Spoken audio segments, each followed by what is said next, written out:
אומרת אם אתה רוצה. תראה שבסוף... מה תעשה פה לבד? תגידי אם אנחנו נלך עכשיו. לא, לא. לי קורזיץ, ערב טוב לך. ערב טוב. אני מבין שזה חסר לכם בים.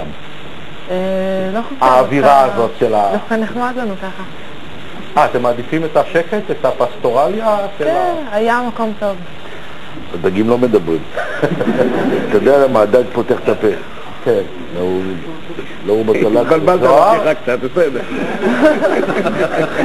למה הדג בצלחת? זוהר שרון, ואתה שמעת ב... זה הסכום שהוא מקבל כל חודש. סליחה?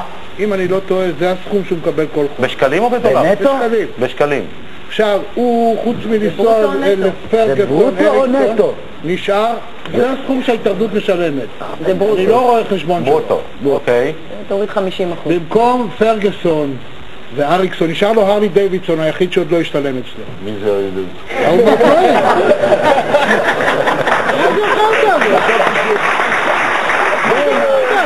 הוא מאמן סקוטי.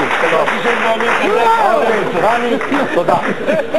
צביקה, גם אתה... זה מעשי לשמוע את הבדיחות, זה אני...